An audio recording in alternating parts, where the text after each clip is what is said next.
Hola a todos, soy la doctora Romina Andino y les doy la bienvenida a la cápsula introductoria de la sesión número 13 del módulo de inmunodermatología y patología hospitalaria. Durante esta sesión abordaremos tres importantes temáticas de la práctica diaria: urticaria, angioedema y dermatosis del embarazo.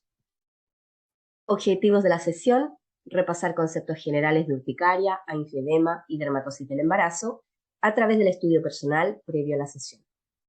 Calificar el estudio personal mediante una prueba de 10 preguntas de selección múltiple al inicio de la sesión.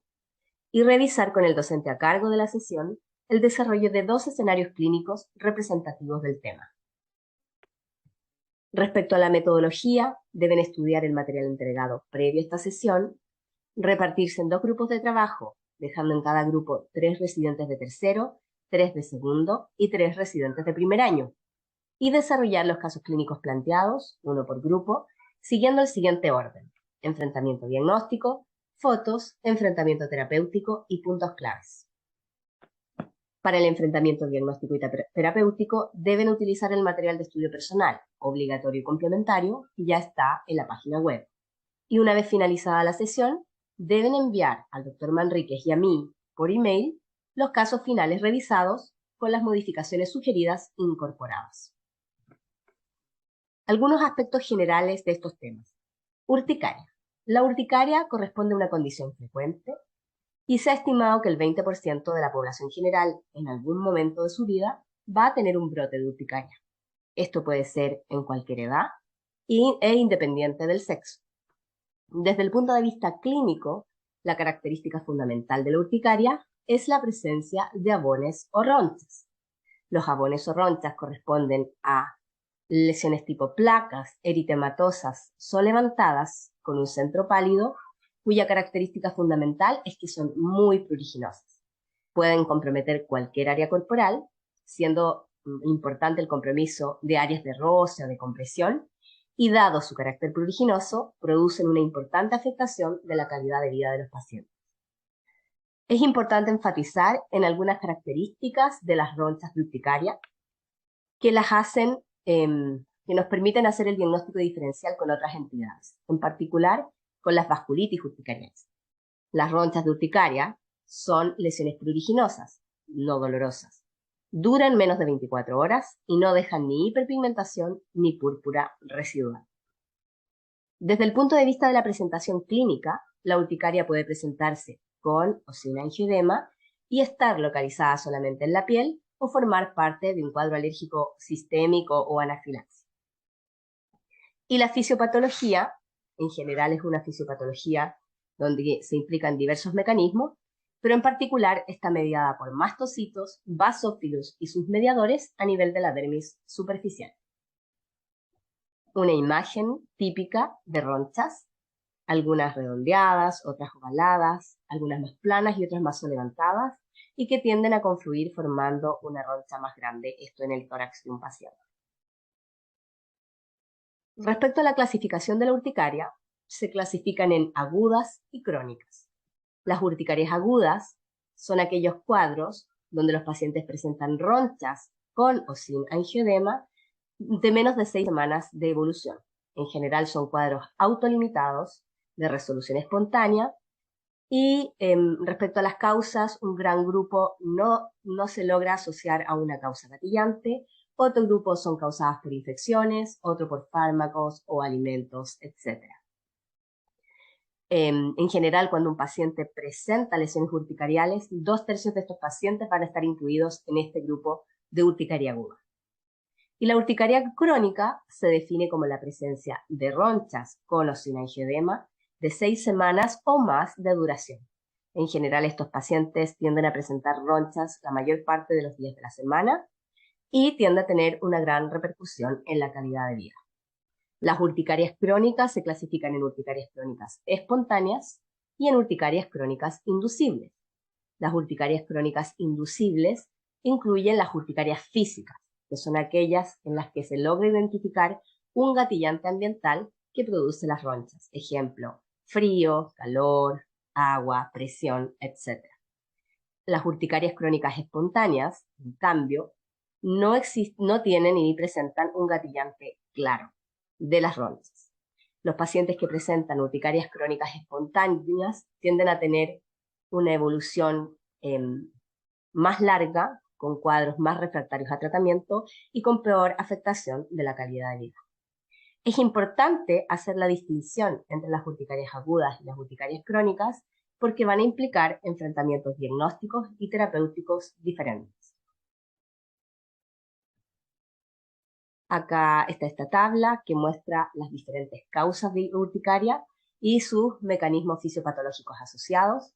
Las infecciones, por ejemplo, virales, parasitarias o bacterianas, pueden gatillar cuadros de urticaria. El mecanismo fisiopatológico no se conoce completamente, pero se cree que puede ser debido a una activación inmune con participación del complemento.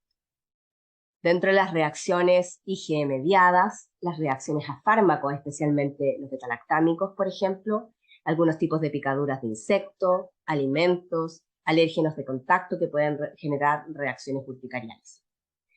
Hay otros fármacos que producen activación directa de los mastocitos, por ejemplo, los opiáceos, los relajantes musculares, la vancomicina. Los estímulos físicos, como ya les mencionaba, dentro del grupo de las urticarias crónicas inducibles, y hay otras causas que tienen mecanismos más bien misceláneos y que también pueden producir urticaria. Es importante que ustedes conozcan y revisen en detalle las causas y los mecanismos. Es importante también destacar que existen condiciones sistémicas que se pueden asociar a urticaria o a lesiones de tipo urticaria. Ya les mencioné previamente las vasculitis. Las vasculitis urticariales presentan lesiones tipo roncha que tienen características especiales. En especial son dolorosas, duran más de 24 horas y suelen asociarse a púrpura y a dejar hiperpigmentación residual. Otros cuadros sistémicos como las mastocitosis, enfermedades autoinmunes, por ejemplo el lupus, se tiende a asociar a urticarias crónicas espontáneas o malignidades que también pueden debutar o presentarse concomitantemente con una urticaria. Y es importante tenerlas en cuenta a la hora de hacer una historia clínica del paciente. ¿Cómo enfrentamos el diagnóstico de una urticaria? En general, el diagnóstico es clínico, con la historia y el examen físico. De la historia clínica nos importan las características de la VON, y vuelvo a repetir, básicamente para diferenciarlos de las lesiones urticariales que pudiéramos ver en una vasculitis urticarial. Nos importa también si es un cuadro de urticaria solo o asociado a angioedema o a otros síntomas, por ejemplo, de anafilaxia. Por ejemplo, sensación de pecho o garganta apretada, ronquera, hipotensión, etc. El tiempo de evolución y episodios previos, esto para poder hacer la categorización en aguda o crónica, la presencia de otros síntomas sistémicos, el mes anterior, por ejemplo, a la aparición de la urticaria, esto pensando en los cuadros sistémicos que pueden presentarse con cuadros urticariales. Y ahí es muy importante preguntar acerca de fiebre, baja de peso, síntomas constitucionales, síntomas de la esfera reumatológica, por ejemplo. Y es importante en la historia clínica también indagar en los gatillantes, infecciones concomitantes, fármacos, alimentos, etc. Respecto al examen físico, lo primero que es importante hacer es definir si la lesión corresponde o no corresponde a una VON, ¿ya? Porque existen otras lesiones pruriginosas, eczema, lesiones tipo prurigonodular, por ejemplo, que pueden confundirse en la historia del paciente. ¿Ya? Así que confirmar primero que se trata de una urticaria. Y evaluar, siempre tener en mente los diagnósticos diferenciales que hemos mencionado. Y también en el examen físico, si el paciente no tiene claro el tiempo de evolución de las lesiones, nos sirve para poder dibujar la lesión y hacer una evaluación en 24 horas, para saber si es una lesión que persiste o no persiste después de 24 horas. Desde el punto de vista de los estudios de laboratorio, en general se va a hacer una distinción de los estudios en pacientes con urticarias agudas y crónicas. Existe cierto consenso que los pacientes que presentan cuadros agudos de urticaria no deben estudiarse, y los pacientes que presentan cuadros más bien crónicos, el estudio va a variar de acuerdo a la guía, pero cada vez más son más los estudios más acotados de este tipo de pacientes. De todas formas, eso lo vamos a revisar en detalle durante la sesión. ¿Y la biopsia de piel cuándo? En general, cuando exista la duda de si estamos frente a una vasculitis urticarial o a otra condición que pudiera simular una urticaria. ¿ya? También en aquellos casos de urticarias crónicas refractarias a tratamiento, donde también el diagnóstico diferencial toma importancia. Y el enfrentamiento terapéutico va a depender del tipo de urticaria, ya si tiene o no tiene angioedema asociado, si tiene síntomas de anafilaxia, etc. En general, el manejo va a ser con antihistamínicos, corticoides, inmunosupresores, etc. Las medidas generales también son importantes. Hay que recalcar al paciente que evite los estímulos ambientales o físicos que pudieran empeorar los brotes de urticaria, ejemplo, duchas calientes, exceso de calor, etc. Y hay que enfatizar también en ciertos alimentos que producen, que pudieran, por ejemplo, empeorar un brote de urticaria. Y muy importante a la hora de indicar un tratamiento, reforzarles la necesidad de la toma a horaria de los antihistamínicos. Pero también el enfrentamiento terapéutico, de acuerdo al tipo de urticaria, lo abordaremos más en detalle durante la sesión. Unas pocas palabras acerca de angioedema. El angioedema corresponde a una inflamación subcutánea o submucosa localizada, también autolimitada, que resulta de la extravasación de líquido en los tejidos intersticiales. El angioedema puede corresponder a una manifestación clínica aislada o estar asociada a urticaria o anafilaxia, como ya lo vimos en el tema anterior.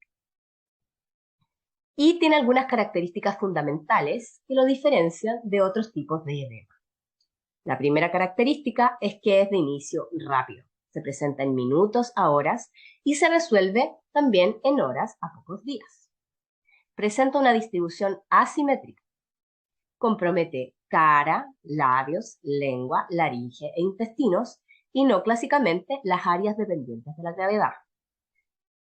Y existe una asociación de algunas formas de angioedema con signos y síntomas de reacciones alérgicas o anafilaxia, lo que también nos puede dar la clave del diagnóstico. Aquí algunas imágenes, un angioedema palpebral. Esto ustedes pueden darse cuenta de la presencia de ronchas en la frente de la paciente y también que son lesiones asimétricas. El labio en la imagen inferior, un angioedema de labios, y en la imagen de la derecha, un angioedema de la lengua. Desde el punto de vista de las causas, del angioedema y su clasificación, en realidad los angioedemas se clasifican de acuerdo al mecanismo que produce su aparición.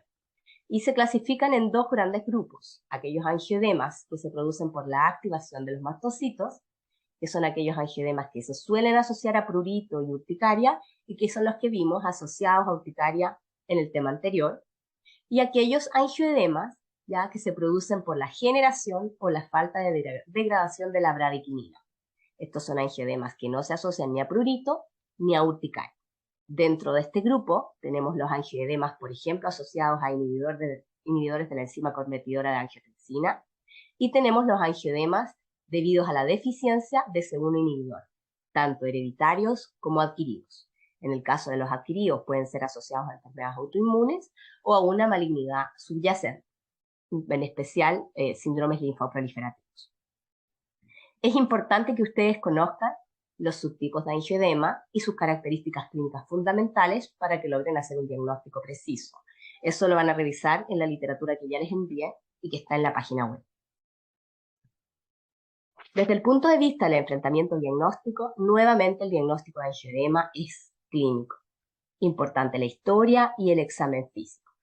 En la historia es fundamental hacer una historia detallada, similar a la que hacíamos cuando veíamos un paciente con urticaria, ya donde nos importa el tiempo de evolución, la presencia, el antecedente de episodios previos, si tiene o no tiene ronchas asociadas, si existen o no existen síntomas o signos de anafilaxia. También es importante la historia familiar, pensando en los angioedemas hereditarios, y la edad de aparición, también pensando en este tipo de angioedemas que tienden a ser más precoces. Síntomas sistémicos, pensando en angioedemas adquiridos, que pueden asociarse, por ejemplo, a enfermedades autoinmunes o malignidades. La historia es bastante similar a lo que ya conversábamos con urticaria. Y los exámenes de laboratorio también los vamos a solicitar como un apoyo diagnóstico, en especial en aquellos casos de angioedema que se producen por aumento de bradyquinina. cuando estemos sospechando ese tipo de angioedemas, para poder hacer una clasificación. Y desde el punto de vista del enfrentamiento terapéutico, lo vamos a revisar durante la sesión, pero va a depender del tipo de angioedema al que nos estemos enfrentando. Y finalmente, algunas palabras de la dermatosis del embarazo.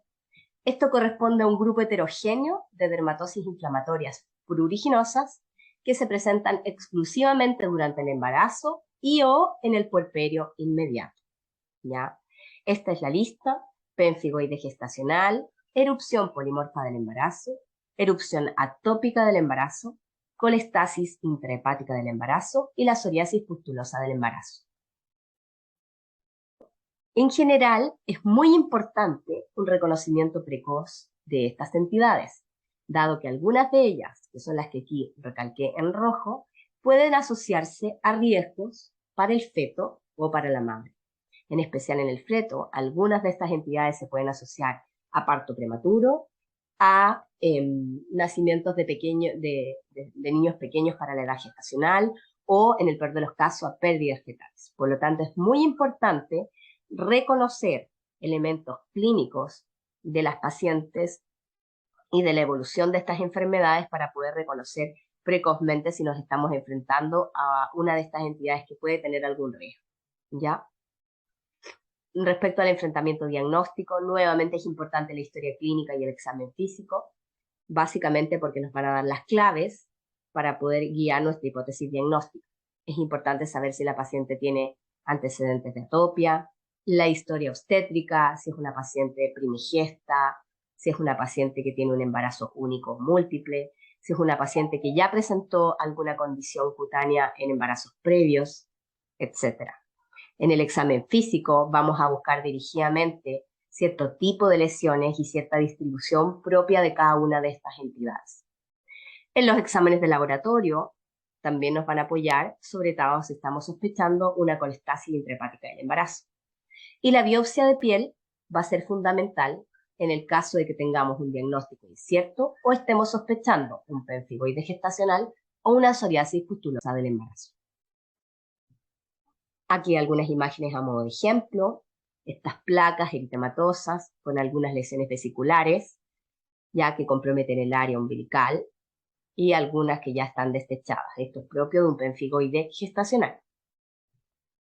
Estas imágenes de acá, múltiples pápulas y placas eritematosas que aparecen sobre las estrías abdominales que respetan el ombligo y también en la región proximal de los muslos, algunas lesiones que confluyen formando lesiones más extensas, algunas incluso con aspecto tarjetoide, con importante compromiso de las estrías y con respeto del ombligo. Esto corresponde a una erupción polimorfa del embarazo. Acá lesiones más bien eczematosas en zonas flexurales, como la imagen de la izquierda, y otras lesiones tipo plúrigo, como la imagen de la derecha. Esto corresponde a una erupción atópica del embarazo. Y estas imágenes que muestran más bien lesiones secundarias, signos de grataje o lesiones tipo plúrigo nodular en contexto de una paciente con colestasis intrahepática del embarazo. Finalmente, múltiples placas eritematosas con pústulas estériles de distribución generalizada en esta paciente que hizo una psoriasis pustulosa del embarazo. Entonces, es importante recordar ciertas claves clínicas que nos van a permitir orientarnos a qué dermatosis está presentando la paciente. Entonces, este cuadro tiende a resumir algunas de estas dermatosis que hemos conversado. Cuando uno evalúa a una de estas pacientes, primero hay que evaluar si existen lesiones primarias en la piel. Si no existen y son solo lesiones secundarias como signos de grataje, lesiones tipo plúrigo, nodular, vamos a sospechar como primera posibilidad una colestasis intrahepática del embarazo. En ese caso podemos hacer estudios de laboratorio para poder confirmarlo y se va a hacer el manejo consecuente. En el caso de que sí existan lesiones primarias, ya que están relacionadas al embarazo y aparecen precozmente, lo más probable es que vamos a pensar en una erupción atópica del embarazo. Vamos a buscar lesiones eczematosas que aparecen en los pliegues, ya, y la ventaja que tiene este tipo de erupción es que no implica un riesgo fetal. Y si aparecen en forma más tardía, en el tercer trimestre o en el posparto, y tienen un compromiso predominantemente abdominal, vamos a pensar en una erupción polimorfa al embarazo o en un pemfigoide gestacional. En general, la erupción polimorfa al embarazo tiene lesiones que comprometen las estrías y que respetan la zona periumbilical, ¿ya? Y el pemfigoide gestacional tiene lesiones más vesiculobulosas que tienden a contener un compromiso periumbilical, como yo les mostraba en la foto. En estos casos, en particular en el pemfigoide gestacional, sí existe un riesgo de pequeños para la edad gestacional o de parto prematuro asociado a la enfermedad, así que es muy importante hacer el diagnóstico y el reconocimiento precoz. Eso es todo lo que les quería compartir. Nos vemos el día de la sesión.